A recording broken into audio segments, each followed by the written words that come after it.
Como viver? Preste atenção. Começando a escrever.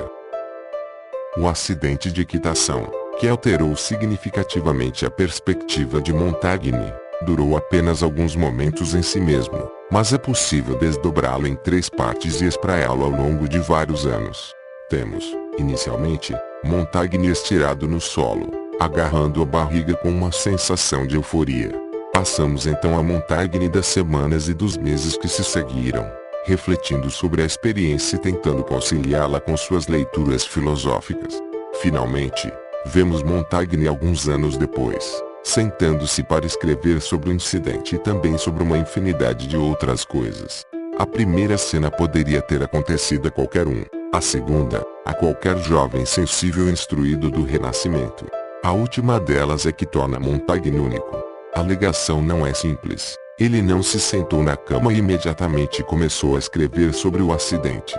Deu início aos ensaios um par de anos depois, por volta de 1572, e ainda assim escreveu outros capítulos antes de abordar o que trata da perda de consciência.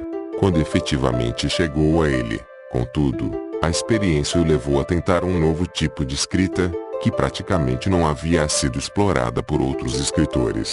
A recriação de uma sequência de sensações tal como de fato experimentadas internamente, seguindo-as momento a momento. E parece haver uma ligação cronológica entre o acidente e outra virada importante em sua vida, que lhe abriu o caminho para a literatura, a decisão de deixar o emprego de magistrado em Bordeaux.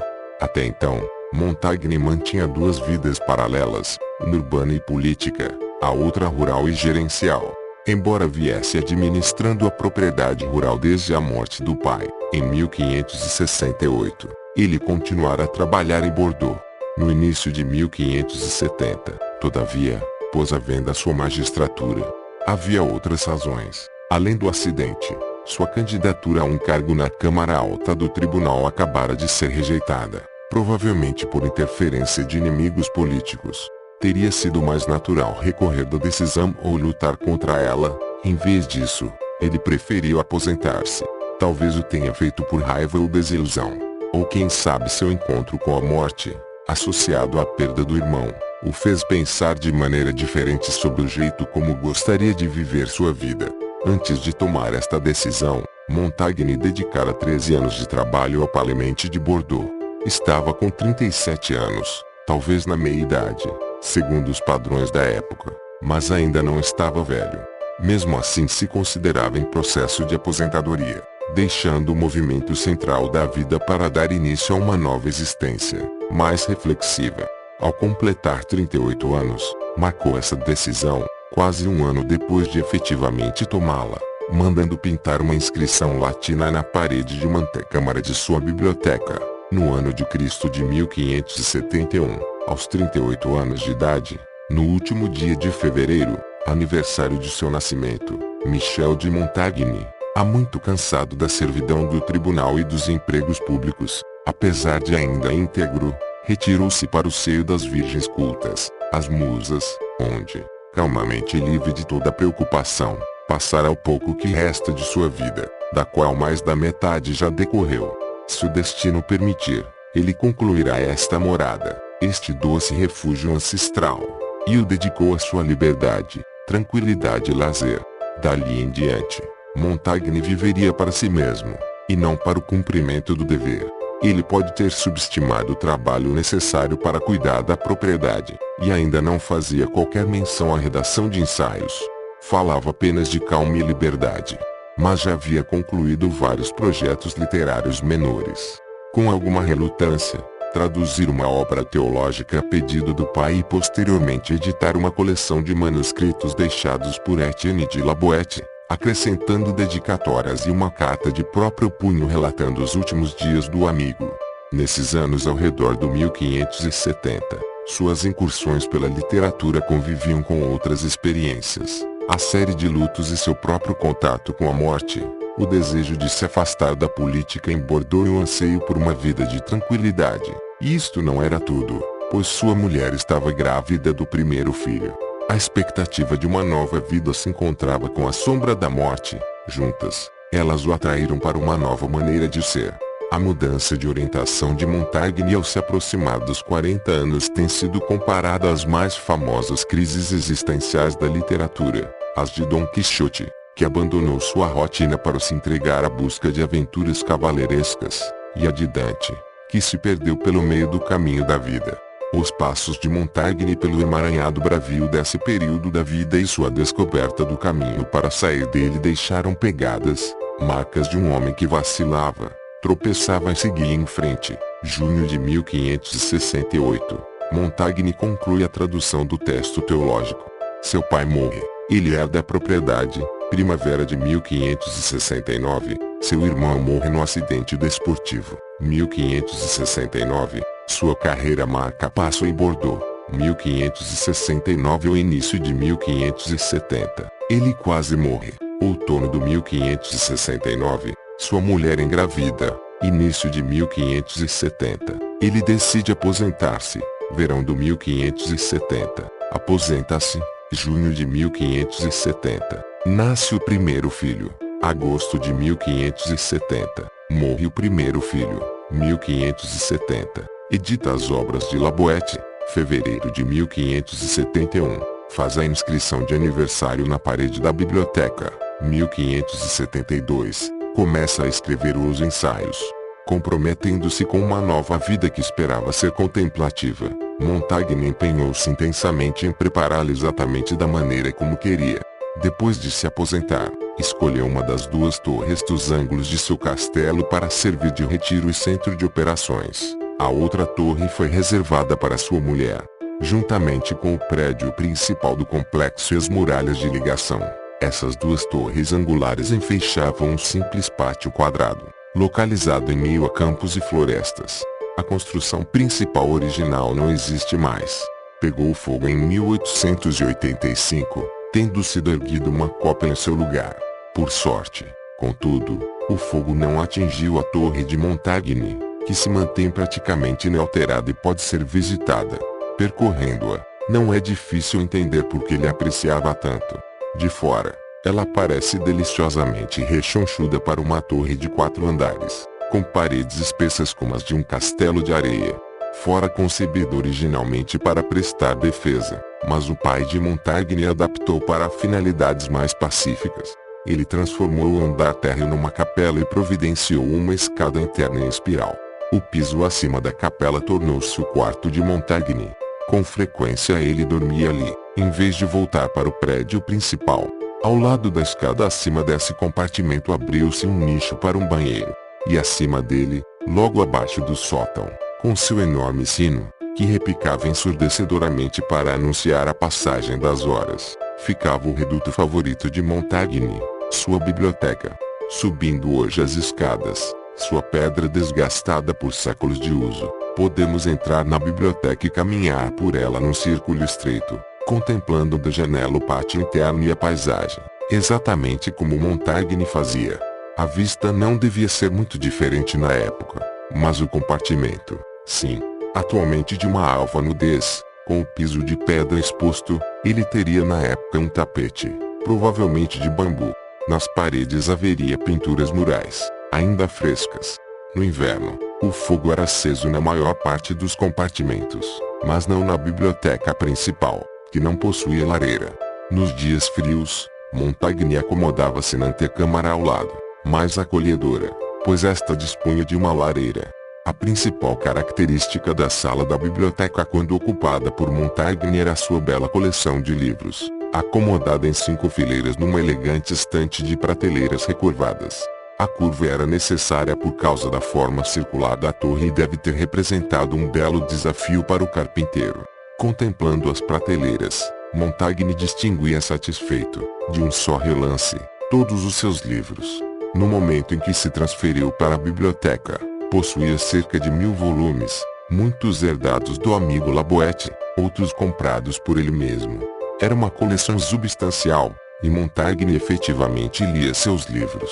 Hoje, eles estão dispersos, as prateleiras também se foram. Por toda a sala encontravam-se também as outras coleções de Montaigne, objetos de valor histórico, relíquias de família, artefatos da América do Sul. A respeito dos antepassados, ele escreveu: Guardo seus manuscritos, seu selo, seu breviário e uma espada muito peculiar que eles usavam, e não expulsei do meu estúdio algumas bengalas que meu pai costumava trazer na mão. A coleção de objetos sul-americanos formou-se a partir de presentes de viajantes, dela faziam parte joias, espadas de madeira e bengalas ritualísticas usadas em danças. A biblioteca de Montaigne não era apenas um depósito ou lugar de trabalho. Era um salão de maravilhas, assemelhando-se a uma versão quinhentista da última residência de Sigmund Freud, em Hampstead, Londres, um verdadeiro tesouro de livros, documentos, estatuetas, quadros, vasos, amuletos e curiosidades etnográficas, destinado a estimular tanto a imaginação quanto o intelecto. A biblioteca também destacou Montaigne como o homem da moda. A tendência desse tipo de refúgio se vinha espalhando lentamente pela França, depois de se manifestar na Itália no século anterior. Os homens abastados enchiam seus gabinetes de livros e estantes, para poder usá-los como refúgio, a pretexto de trabalhar. Montaigne levou a preocupação com a fuga ainda mais longe, distanciando completamente sua biblioteca do resto da casa. Ela era ao mesmo tempo mirante e caverna, ou, para usar uma expressão de que gostava, uma arrière boutique, um quarto no fundo da loja. Ele podia levar convidados sempre que quisesse, e levava com frequência, mas não era obrigado a fazê-lo. E adorava aquele lugar. Infeliz o homem, em minha opinião, que não tem na própria casa um lugar para ficar sozinho, agradar a si mesmo na intimidade, esconder-se. Como a biblioteca representava a própria liberdade, não surpreende que Montaigne a decorasse e isolasse ritualisticamente. Na antecâmara, juntamente com a inscrição celebrando sua aposentadoria, mandou pintar murais do teto ao chão. Eles hoje estão completamente esmaecidos, mas, pelo que ainda se pode ver, representavam grandes batalhas, Vênus lamentando a morte de Adonis, um barbudo Netuno, navios numa tempestade, cenas da vida bucólica, sempre evocações do mundo clássico. Na sala principal, mandou pintar citações nas vigas do teto, quase sempre clássicas também.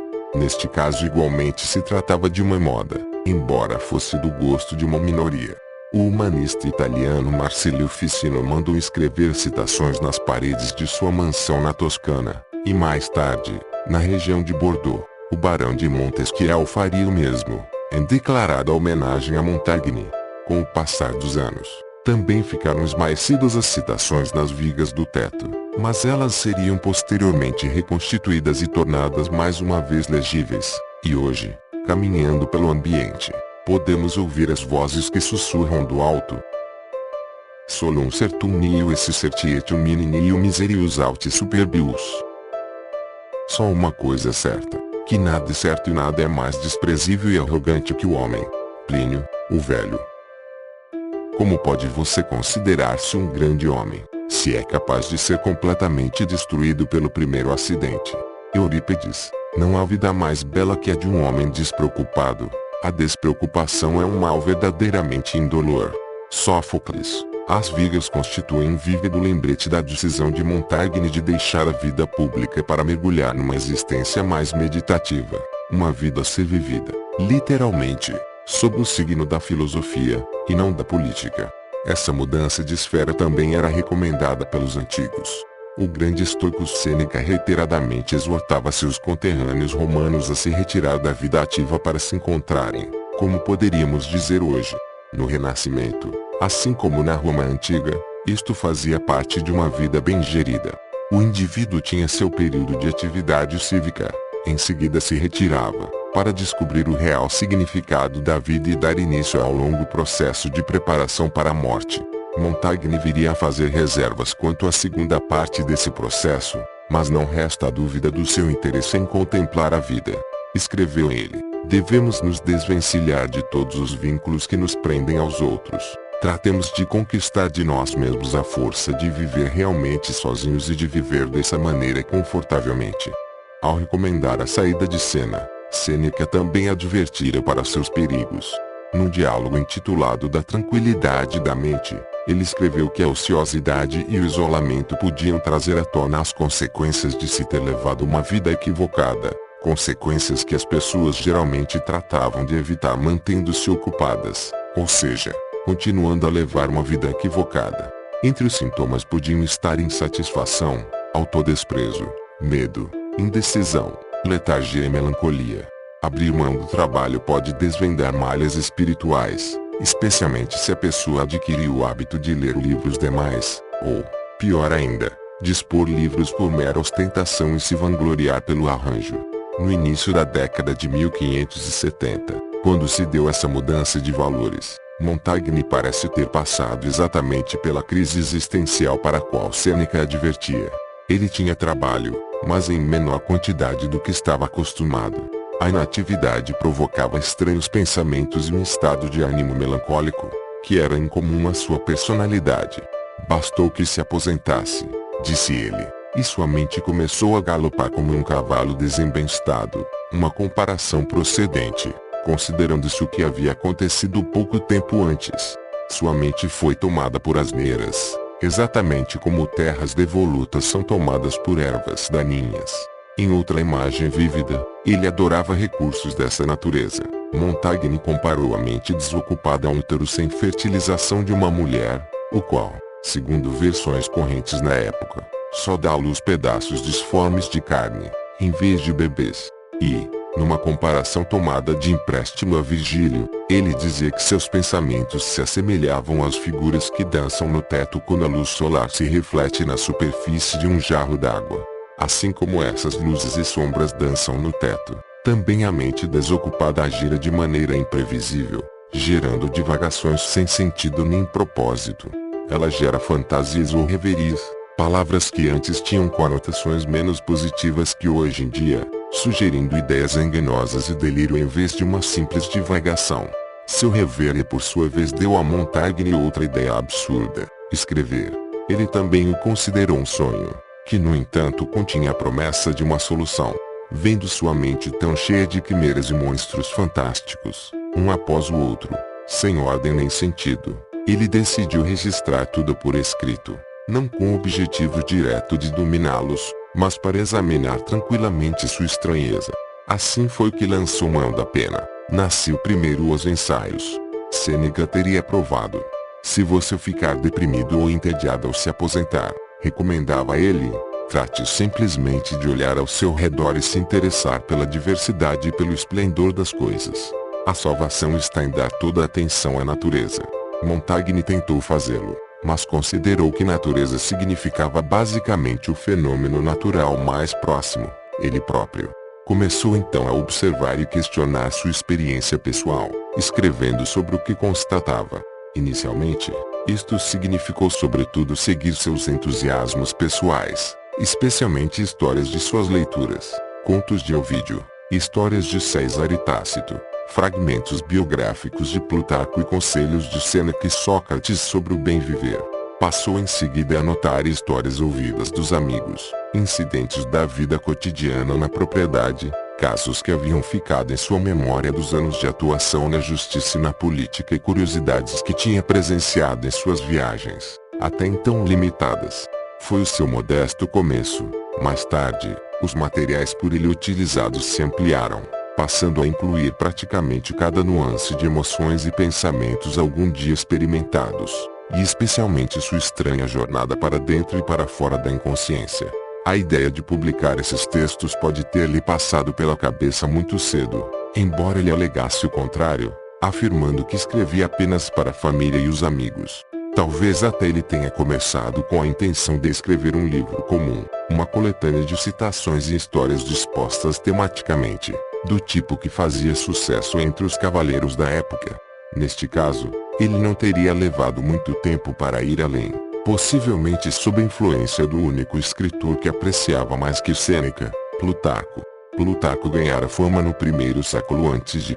com espirituosas e sucintas biografias de figuras históricas, e também escrevia breves textos chamados Moralia, traduzidos para o francês no ano em que Montaigne começou a redigir seus ensaios.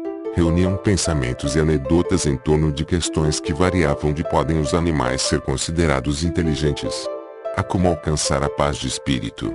Sobre esta última questão, A recomendação de Plutarco era a mesma de Sêneca: concentre-se naquilo que está presente à sua frente, prestando-lhe toda a atenção. À medida que avançava a década de 1570 e Montaigne se adaptava à sua nova vida após a crise, prestar atenção tornou-se seu passatempo favorito. Seu ano de maior produção literária foi 1572, quando deu início à maioria dos ensaios do livro 1 e alguns do livro 2. O resto viria em 1573 e 1574. Mas muito tempo se passaria até que ele se sentisse pronto para publicar, talvez apenas porque não lhe tivesse ocorrido a possibilidade, ou quem sabe porque tivesse levado muitos anos para ficar satisfeito com o que havia escrito. Passou-se uma década entre o momento em que se aposentou em 1570 e o dia em que, depois de completar 47 anos, em 1º de março de 1580, ele assinou e datou o prefácio da primeira edição de Os Ensaios, tornando-se famoso da noite para o dia. A escrita permitirá a Montaigne superar sua crise dos sonhos loucos. Agora, ela o ensinava a observar o mundo mais de perto, incutindo-lhe cada vez mais o hábito de descrever com precisão as sensações íntimas e o convívio social. Ele citou Plínio a respeito da ideia de prestar atenção a esses fragmentos fugídios. Cada homem é uma boa educação para si mesmo, desde que tenha a capacidade de se observar de perto. Enquanto o homem Montaigne cuidava da vida cotidiana em sua propriedade, o escritor Montaigne caminhava atrás dele, observando e tomando notas. Quando finalmente veio a escrever sobre o seu acidente de equitação, portanto, ele o fez não só para lançar fora o que ainda restava do seu medo da morte, como se sacudisse a areia dos sapatos, mas também para aprimorar suas técnicas de observação, chegando a um nível que jamais tentara anteriormente. Assim como, nos dias que se seguiram ao acidente, fizera os criados contarem repetidamente o que acontecera, também devia, no momento da escrita, ter repassado mentalmente o episódio, revivendo aquelas sensações de flutuação, a impressão de que seu fôlego ou seu espírito pendia do limiar do corpo, além da dor experimentada ao voltar a si. Ele o processou, como diriam os psicólogos hoje, através da literatura. Ao fazê-lo, reconstituiu a experiência tal como efetivamente era, e não como os filósofos diziam que deveria ser. Esse seu novo hobby nada tinha de fácil. Montaigne gostava de fingir que havia reunido os ensaios distraidamente, mas de vez em quando esquecia a pose e reconhecia o enorme trabalho que lhe havia dado. É uma tarefa espinhosa, mais do que pode parecer, seguir um movimento incerto como o de nossa mente, penetrar as profundezas opacas de seus mais íntimos refolhos, distinguir e mobilizar as inúmeras oscilações que a agitam. Montaigne pode ter celebrado a beleza dessa capacidade de deslizar com leveza pela superfície da vida. Na verdade, ele efetivamente aperfeiçoaria essa arte à medida que envelhecia. Ao mesmo tempo, como escritor, desenvolvia a arte de explorar as profundezas. Eu medito sobre qualquer satisfação, escreveu. Não passo simplesmente por ela, trato de sondá-la.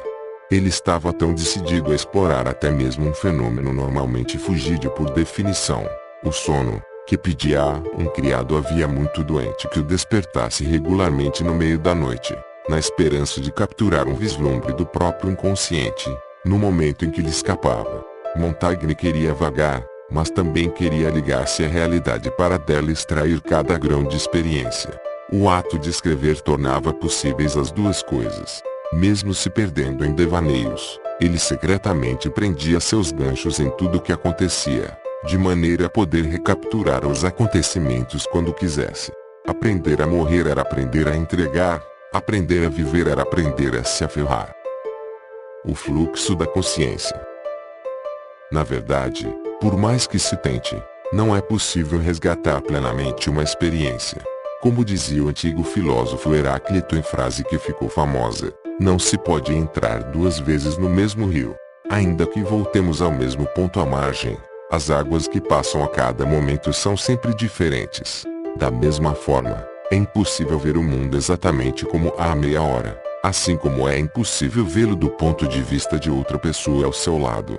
A mente está sempre fluindo, num incessante fluxo da consciência, expressão cunhada pelo psicólogo William James em 1890, embora se tornasse mais conhecida graças a alguns romancistas. Montaigne estava entre os muitos autores que citavam Heráclito e refletia sobre a maneira como somos levados por nossos pensamentos, ora suavemente, ora violentamente.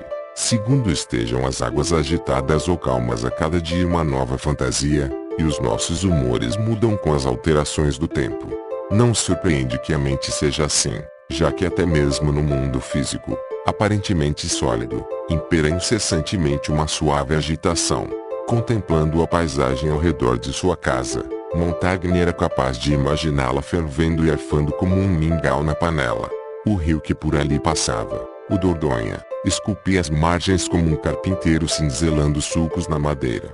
Ele ficara maravilhado com a mobilidade das dunas de Médoc, perto das quais vivia um dos seus irmãos. Elas perambulavam pelo território, devorando-o.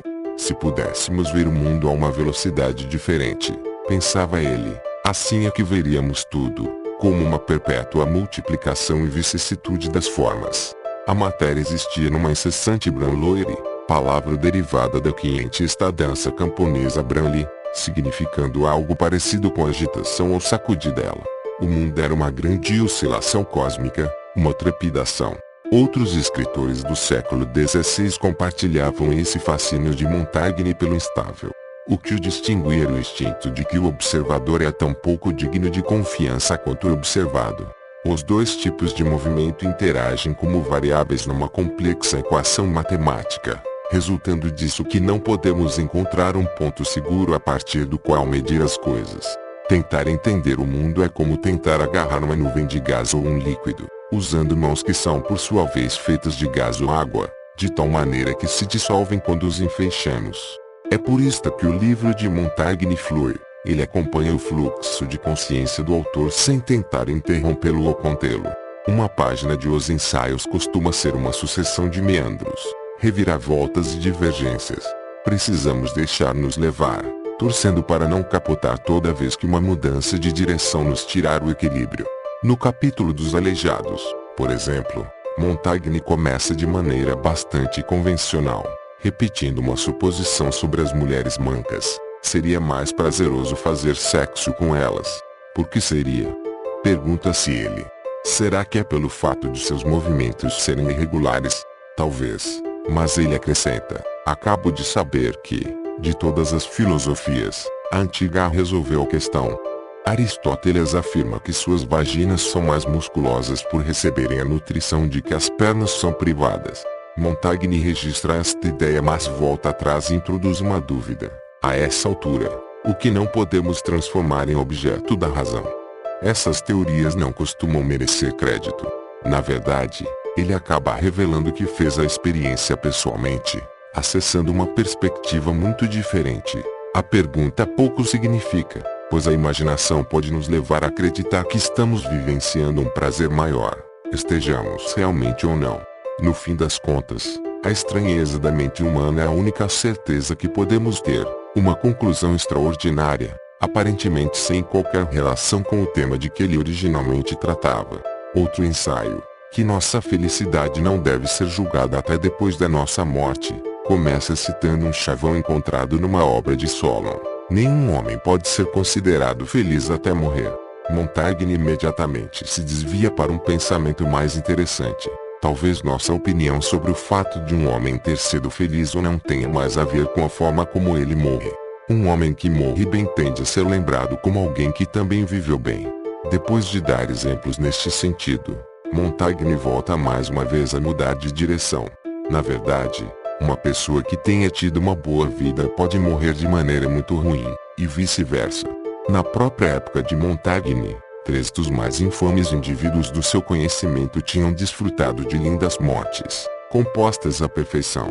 A essa altura, o capítulo já se transformou numa longa perambulação com 3 guinadas, e Montaigne parece preparar-se para concluir dizendo que, de qualquer forma, espera que sua morte transcorra bem. Mas bem no fim ele observa que, com o desejo de que transcorra bem, espera que ela seja tranquila e insensível. O que não seria propriamente a ideia mais habitual de uma morte admirável. E com isto o texto chega abruptamente ao fim, no exato momento em que o leitor começa a se perguntar se isto significa que Montaigne viveu bem ou não. Desse modo, O pensamento de Montaigne consiste essencialmente numa série de percepções de que a vida não é tão simples quanto ele imaginava. Se minha mente pudesse firmar-se com solidez, eu não escreveria ensaios, e sim tomaria decisões, mas ela está sempre aprendendo e experimentando. Em certa medida, as mudanças de direção são explicadas por essa atitude questionadora, mas também pelo fato de ele ter escrito o livro ao longo de 20 anos. As ideias de uma pessoa mudam muito ao longo de 2 décadas, especialmente se ela passar todo esse tempo viajando, lendo, conversando com pessoas interessantes e praticando política e diplomacia em alto nível. Revisando redações anteriores de os ensaios repetidas vezes, ele acrescentava novos elementos, à medida que lhe ocorriam, sem se preocupar em encaixotá-los em uma coerência artificial. No espaço de poucas linhas, podemos encontrar o jovem Montaigne, um velho com o pé na cova, para retornar em seguida ao prefeito de meia-idade assoberbado de responsabilidades. Vamos ouvi-lo se queixar de impotência. Pouco depois, podemos vê-lo jovem e vigoroso, impertinentemente genital em seus desejos. Ele é impetuoso e franco, mostra-se cuidadoso, fascinado por outras pessoas, farto da maioria delas. Seus pensamentos são expostos tal como vêm. Ele nos faz sentir a passagem do tempo em seu mundo interior. Eu não retrato o ser, escreveu, retrato a passagem.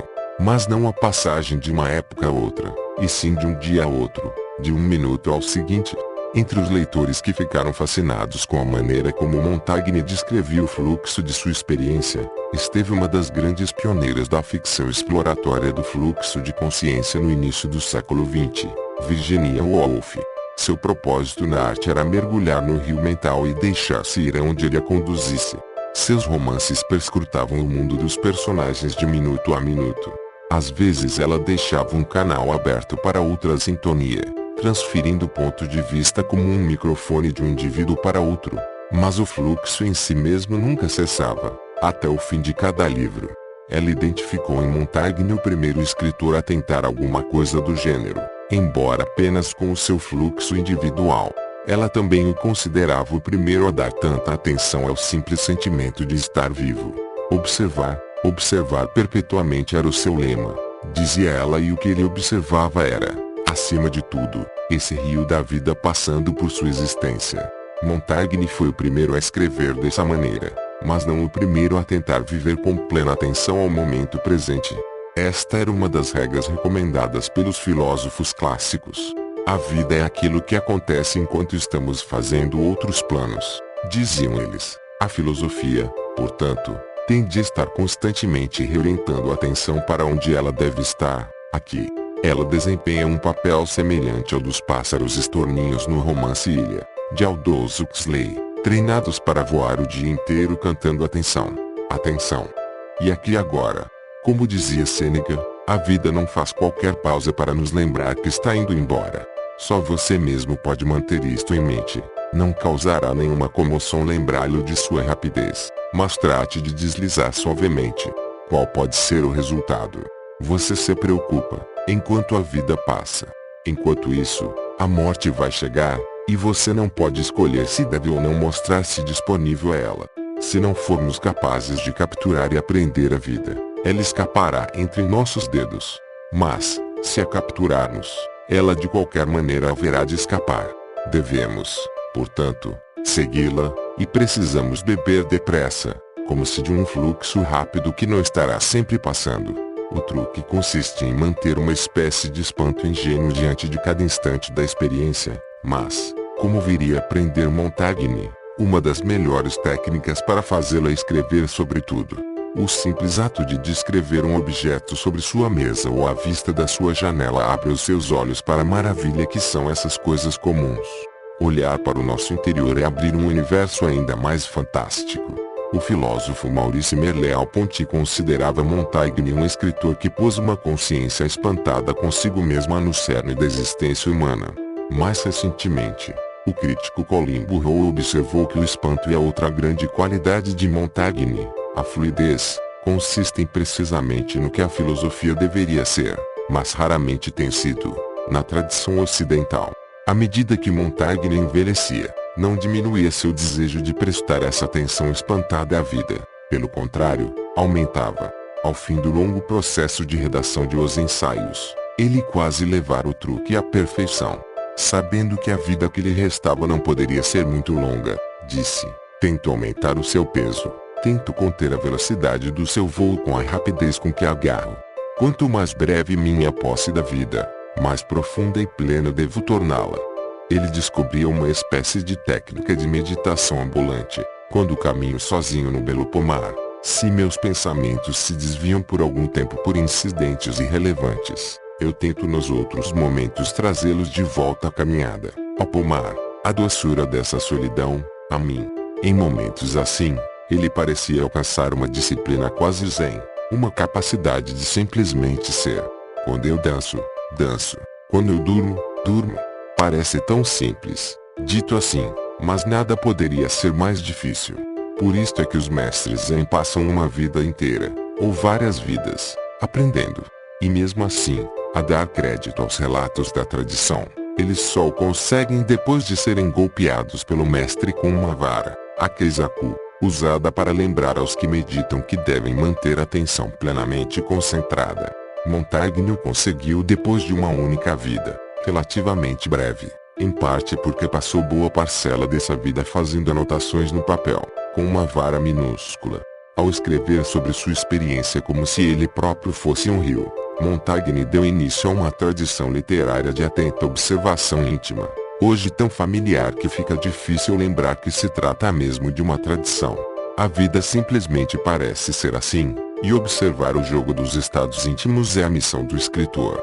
Mas essa não era uma ideia disseminada antes de Montaigne, e sua maneira particularmente inquieta e formalmente livre de fazê-lo era desconhecida. Ao inventá-la, arriscando uma segunda resposta à pergunta sobre como viver, prestar atenção, Montaigne transcendeu sua crise e conseguiu inclusive revertê-la em benefício próprio. Tanto não se preocupe com a morte quanto preste atenção eram respostas para uma perda de rumo que pode acontecer no meio da vida. Surgiam da experiência de um homem que já vivera o suficiente para ter cometido erros e conhecido frustrações. Mas também assinalavam um início, propiciando o nascimento de um novo eu voltado para a redação de ensaios.